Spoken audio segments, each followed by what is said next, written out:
നമ്മുടെ ഇടയിൽ നോക്കുകയാണെങ്കിൽ കരൾ രോഗം ബാധിച്ച് ഒരുപാട് പേരെ കാണാറുണ്ട്. ദിവസം പ്രതി ഈ കരൾ രോഗികളുടെ എണ്ണം കൂടിക്കൊണ്ടേയിരിക്കുക. അതിന് പ്രധാന കാരണം നമ്മുടെ ജീവിതശൈലിയിലെ തെറ്റായ രീതികൾ കൊണ്ട് തന്നെയാണ്. അപ്പം നമ്മുടെ മരണനിരക്ക് നോക്കുകയാണെങ്കിൽ ലോകത്തിലെ 5ാമത്തെ സ്ഥാനം ഈ കരൾ രോഗം വന്നിട്ട് മരിക്കുമ്പോഴാണ്. അപ്പം എന്തുകൊണ്ടൊക്കെയാണ് ഈ കരൾ രോഗം ഉണ്ടാകുന്നത്, അല്ലെങ്കിൽ കരൾ രോഗം ഉണ്ടാകുമ്പോൾ നമ്മുടെ ശരീരം കാണിക്കുന്ന 10 ലക്ഷണങ്ങൾ എന്തൊക്കെയാണ് എന്നൊക്കെയാണ് നമ്മൾ ഈ വീഡിയോയിലൂടെ നോക്കുന്നത്. ഞാൻ ഡോക്ടർ പ്രിയ, Q&B ഹെൽത്ത് കെയറിലെ ഹോമിയോപ്പതിക് ഫിസിഷ്യനാണ്.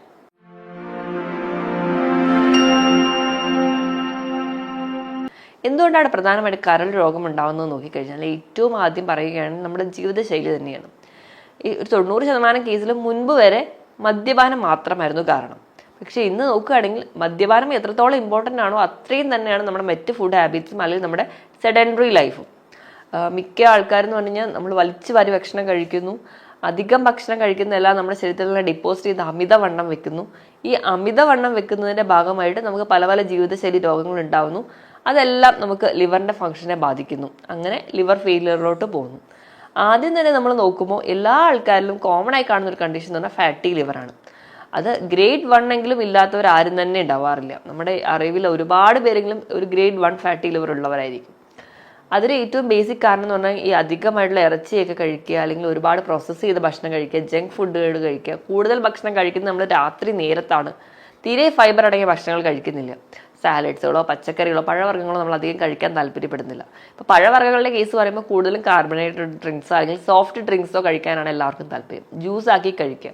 അപ്പോൾ അവിടെയും വീണ്ടും പഞ്ചസാര ചെല്ലുന്നു. ഇതൊക്കെ നമ്മുടെ കോശങ്ങളിൽ നീർക്കെട്ടുണ്ടാക്കുന്നു. നമുക്ക് ഫാറ്റി ലിവർ എത്തുന്നു. അത് ഗ്രേഡ് 1 ആണ്.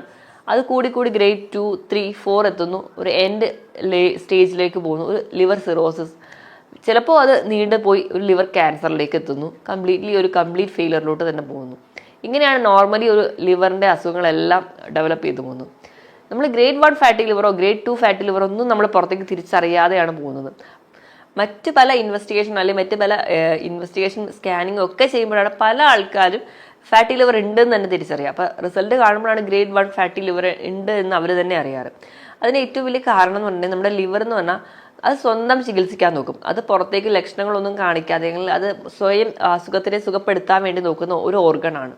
അതുകൊണ്ട് തന്നെയാണ് നമ്മൾ വലുതായിട്ട് ലിവറിൻ്റെതായ അസുഖങ്ങളെ പുറത്തേക്ക് അറിയാത്തത്. ഇപ്പം അറിഞ്ഞാൽ കൂടി നമ്മൾ വലിയ കാര്യമാക്കി എടുക്കില്ല. കാരണം അതൊക്കെ ചെറിയ കണ്ടീഷനാണല്ലോ, അല്ലെങ്കിൽ അത് വലിയ പ്രശ്നമില്ല എന്ന് കരുതുന്നത് കൊണ്ടാണ് ഈ ഫാറ്റി ലിവർ പെട്ടെന്ന് സ്റ്റേജ് കടന്നു പോകുന്നത്. ഒരു ഗ്രേഡ് 2, 3 ഒക്കെ എത്തുമ്പോഴായിരിക്കും ലിവർ ഫംഗ്ഷൻ ടെസ്റ്റിൽ അതിന് ചേഞ്ചസ് വരുത്തുക. അപ്പോഴായിരിക്കും നമ്മൾ അതിനെ കൂടുതൽ നോട്ടീസ് ചെയ്യാം. അപ്പം നമ്മൾ ചികിത്സിക്കാൻ തുടങ്ങിക്കഴിഞ്ഞാൽ അത് ചികിത്സ വളരെ ബുദ്ധിമുട്ടാണ്. അപ്പോൾ നമുക്ക് ആദ്യം തന്നെ എന്താണ് ഈ ലിവർ രോഗങ്ങൾ കാണിക്കുമ്പോൾ ശരീരത്തിൽ ഉണ്ടാകുന്ന ലക്ഷണങ്ങൾ, 10 ലക്ഷണങ്ങളുണ്ട്. ആ ലക്ഷണങ്ങൾ ഏതൊക്കെയാണെന്ന് നോക്കാം. ഏറ്റവും ആദ്യമായിട്ട് പറയുകയാണെങ്കിൽ ഭയങ്കരമായ ക്ഷീണമാണ്, ഒരു ഉന്മേഷക്കുറവാണ് ഒന്നാമത്തെ ലക്ഷണം. അതിപ്പോൾ ഒരുപാട് കണ്ടീഷനിൽ കാണാറുണ്ട്. ഇപ്പോൾ വൈറ്റമിൻ ഡി ലെവൽ കുറഞ്ഞു കഴിഞ്ഞാൽ, അയണിൻ്റെ ലെവൽ കുറഞ്ഞു കഴിഞ്ഞാൽ, അങ്ങനെ മറ്റ് പല മിനറൽസോ വൈറ്റമിൻസോ ഒക്കെ കുറഞ്ഞാലും നമുക്ക് ഈ ഒരു കണ്ടീഷൻ കാണാറുണ്ട്. അപ്പം അതുപോലെ തന്നെയാണ് നമ്മൾ അതാണെന്നോ അല്ലെങ്കിൽ ഇച്ചിരി ക്ഷീണമല്ലേ ഉള്ളൂ എന്നൊക്കെ കരുതി നിസ്സാരമാക്കി കളയുന്ന ഒരു കണ്ടീഷൻ ആയിരിക്കും. ഒരുപാട് നാളായിട്ട് വിട്ടുമാറാതെ ക്ഷീണമായിട്ട് നിൽക്കുകയാണെങ്കിൽ നമ്മൾ ഒരു ഡോക്ടറെ കാണിക്കുന്നത് വളരെ നല്ലതാണ്.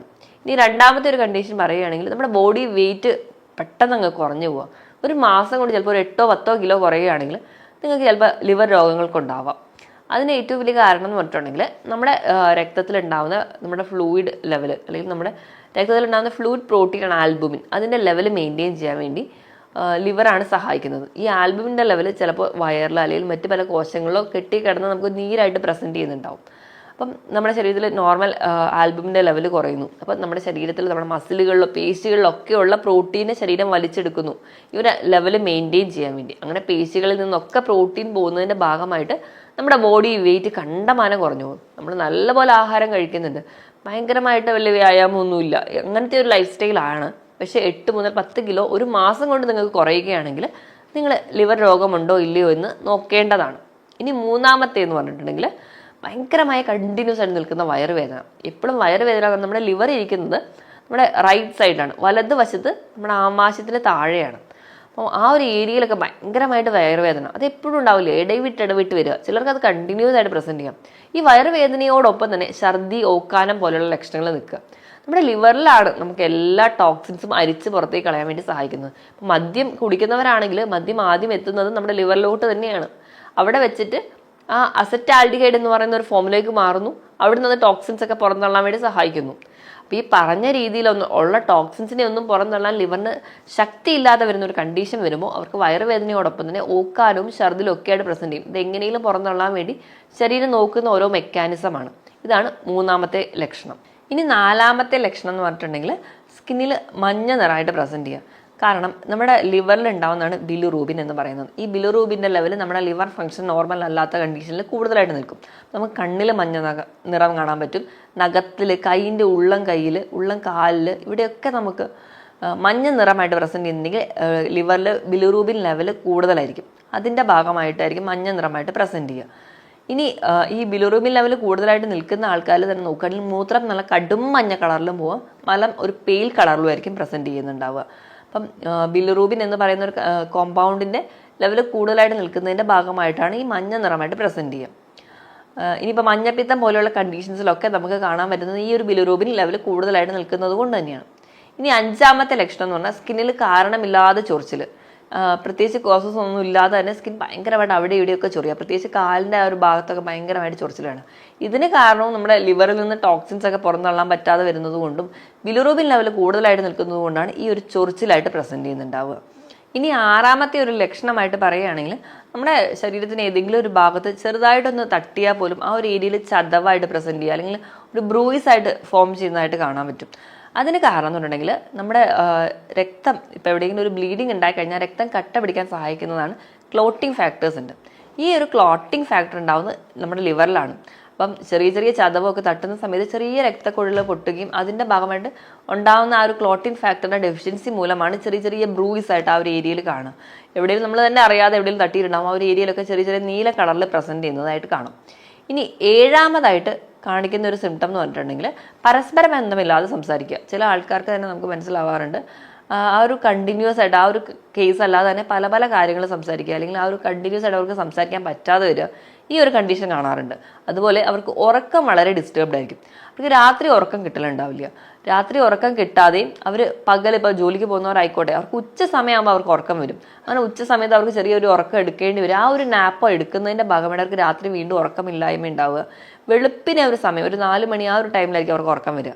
അങ്ങനെയായിരിക്കും അവരുടെ ഒരു ഉറക്കത്തിൻ്റെ ഒരു സൈക്കിൾ എന്ന് പറഞ്ഞാൽ. രാത്രി ഇപ്പോൾ ഒരു 10 മണിക്ക് കിടന്നാലും അവർക്ക് നല്ലൊരു ഡീപ്പ് സ്ലീപ്പ് കിട്ടില്ല. ഒരു വെളുപ്പിന് 4 മണി 5 മണി സമയത്തായിരിക്കും ഒരു ഉറക്കം കിട്ടുക. അവർ ആ ഒരു ഉറക്കം ഉറങ്ങി എണീറ്റ് അവരവരുടെ ജോലിക്ക് പോവുകയും അല്ലെങ്കിൽ മറ്റ് പല പ്രവർത്തനങ്ങളിലോട്ട് പോവുകയും ചെയ്യും. ഉച്ചയ്ക്കാകുമ്പോൾ വീണ്ടും അവർക്ക് ഉറക്കം വരുന്നതായിട്ട് കാണാറുണ്ട്. ഇങ്ങനെയായിരിക്കും അവരുടെ ഒരു സ്ലീപ്പ്. അപ്പോൾ അവർ ഉച്ചയ്ക്ക് ഉറങ്ങുന്നതിൻ്റെ ഭാഗമാണ് വീണ്ടും രാത്രി ഉറക്കം കിട്ടുന്നില്ല. അങ്ങനെ ഒരു സൈക്കിളായിരിക്കും കിട്ടുക. അപ്പോൾ ഒരു കണ്ടിന്യൂസ് സ്ലീപ്പ് കിട്ടില്ല, ഒരു ഡീപ്പ് സ്ലീപ്പ് അവർക്ക് കിട്ടാതെ വരും. ഇതാണ് ഏഴാമത്തെ ലക്ഷണമായിട്ട് കാണിക്കുന്നത്. ഇനി എട്ടാമത്തെ ലക്ഷണം എന്ന് പറഞ്ഞിട്ടുണ്ടെങ്കിൽ വിട്ടുമാറാതെ നിൽക്കുന്ന അസിഡിറ്റിയാണ്. കാരണം നോർമലി നമ്മുടെ ഡൈജഷൻ പ്രോസസ്സ് ഒന്നും നടക്കാതെ വരിക, അതിൻ്റെ ഭാഗമായിട്ട് പൊളിച്ചത് കിട്ടലും അസിഡിറ്റി ആയിട്ട് കണ്ടിന്യൂസ് ആയിട്ട് നിൽക്കുകയാണെങ്കിൽ ചിലപ്പോൾ നിങ്ങൾക്ക് കരൾ രോഗമുള്ളത് കൊണ്ടായിരിക്കും. അതുപോലെ തന്നെ കരളിൽ കംപ്ലീറ്റ് ആയിട്ട് ഒരു ബ്ലഡ് സപ്ലൈ കിട്ടാതെ വരികയും അല്ലെങ്കിൽ അവിടുത്തെ കാപ്പിലറീസ് ഒക്കെ കുറച്ചുകൂടെ വീക്കായി പോവുക, അതിൻ്റെ ഭാഗമായിട്ട് പുതിയൊരു ബ്ലഡ് സർക്കുലേഷൻ ഓപ്പൺ ആവുകയും അങ്ങനെ ഒരു പോർട്ടൽ ഹൈപ്പർ ടെൻഷൻ എന്ന് പറയുന്ന ഒരു കണ്ടീഷനിലോട്ട് പോവുകയും ഒക്കെ കാരണമാകുന്നത്. അതുകൊണ്ട് തന്നെ നമ്മുടെ ആമാശയത്തിലൊന്നും കംപ്ലീറ്റ് ആയിട്ട് ഒരു ഡൈജഷൻ നടക്കുന്നില്ല. ഡൈജഷൻ ഇംപ്രോപ്പർ ആവുന്നതിൻ്റെ ഭാഗമായിട്ടാണ് നമുക്ക് പുളിച്ചത് കിട്ടലും അസിഡിറ്റി പോലെയുള്ള പ്രശ്നങ്ങളായിട്ട് നിൽക്കുന്നത്. ഇനി 9ാമത്തെ ഒരു ലക്ഷണം എന്ന് പറഞ്ഞിട്ടുണ്ടെങ്കിൽ നമ്മുടെ സ്കിന്നിലെ കളറിൽ അല്ലെങ്കിൽ പിഗ്മെന്റേഷനൊക്കെ മാറുന്നതായിട്ട് കാണാൻ പറ്റും. അതായത് ഇപ്പം നല്ല നിറമുള്ള ഒരാളാണെങ്കിൽ കുറച്ചുകൂടെ ഡാർക്ക് ആവുന്ന കാണാം, പെട്ടെന്ന് തന്നെ ആ ഒരു സ്കിൻ ഡാർക്ക് ആവുന്ന കാണാം. കാരണം നമ്മുടെ ശരീരത്തിൽ വൈറ്റമിൻസിൻ്റെയും മിനറൽസിൻ്റെയും ഫാറ്റിൻ്റെയും ഒക്കെ മെറ്റബോളിസം താറുമാറായിട്ടുണ്ടാവും.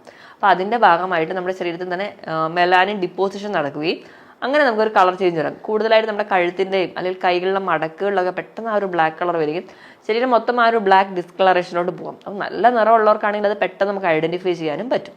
ഇനി 10ാമത്തെ ലക്ഷണം എന്ന് പറഞ്ഞിട്ടുണ്ടെങ്കിൽ കൂടുതലായിട്ടും ശരീരത്തിൽ കാണുന്ന നീരാണ്. കൂടുതലും കാൽപാദങ്ങളിലൊക്കെയാണ് കൂടുതലായിട്ട് നീര് കാണുക. നമ്മൾ റെസ്റ്റ് എടുത്ത് കഴിയുമ്പോൾ അതങ്ങ് മാറുകയും പക്ഷെ നമ്മൾ തൂക്കിയിടുകയും അല്ലെങ്കിൽ ജോലിയൊക്കെ ചെയ്യുന്ന സമയത്ത് പെട്ടെന്ന് നീര് വരികയും ചെയ്യും. അപ്പോൾ നീരിൻ്റെ ഒരു കേസ് എന്ന് പറഞ്ഞിട്ടുണ്ടെങ്കിൽ നമ്മൾ തൊട്ട് വെക്കേണ്ടത് പതിയെ താഴ്ന്നു പോവുകയും കൈ എടുക്കുമ്പോൾ തന്നെ അത് റിലീസ് ചെയ്ത് നോർമലായിട്ട് വരുന്നതും കാണാം. അങ്ങനെ നീര് ഒക്കെയാണ് പ്രസന്റ് ചെയ്യുക. ഈ പറഞ്ഞ 10 ലക്ഷണങ്ങളാണ് നമുക്ക് ആദ്യമേ ഒരു കരൾ രോഗത്തിലേക്ക് പോകുന്നതിന് മുൻപേ ശരീരം കാണിച്ചു തരുന്നത്. ഇതിൽ ഏതെങ്കിലുമൊക്കെ ലക്ഷണങ്ങൾ നിങ്ങൾ കണ്ടു തുടങ്ങുന്ന സമയം തന്നെ ഒരു ഡോക്ടറെ കാണുകയാണെങ്കിൽ നമുക്ക് മറ്റ് ബ്ലഡ് ടെസ്റ്റ് വഴിയോ അല്ലെങ്കിൽ മറ്റ് അബ്ഡോമിനൽ സ്കാൻ വഴിയൊക്കെ തിരിച്ചറിയാൻ പറ്റുന്ന ഒരു കണ്ടീഷൻ മാത്രമാണ്. നമ്മൾ ഈ പറയുന്ന ലക്ഷണങ്ങൾ എന്തോ 1ഓ 2ഓ ആണെങ്കിൽ കൂടി വിട്ടുമാറാതെ നിൽക്കുകയാണെങ്കിൽ അല്ലെങ്കിൽ മാസങ്ങളോളം വിട്ടുമാറാതെ നിൽക്കുന്നുണ്ടെങ്കിൽ എത്രയും പെട്ടെന്ന് ഒരു ഡോക്ടറെ കാണിക്കുക. വേണ്ട ബ്ലഡ് ടെസ്റ്റുകളോ അല്ലെങ്കിൽ മറ്റ് ഇൻവെസ്റ്റിഗേഷൻസോ ഒക്കെ ചെയ്ത് കഴിഞ്ഞാൽ നമുക്ക് എന്താണ് കണ്ടീഷൻ എന്ന് തിരിച്ചറിയാൻ പറ്റും. ഇനി ഒരു ഡോക്ടറുടെ അഡ്വൈസ് എടുക്കുമ്പോൾ അവർ കൃത്യമായിട്ട് മരുന്നിനോടൊപ്പം തന്നെ നമ്മുടെ ജീവിതശൈലിയിൽ വരുത്തേണ്ട മാറ്റങ്ങൾ, കൃത്യമായൊരു വ്യായാമം, ആഴ്ചയിൽ ഒരു 5 ദിവസമെങ്കിലും 1/2 മുതൽ 3/4 മണിക്കൂർ കൃത്യമായൊരു വ്യായാമം വേണം.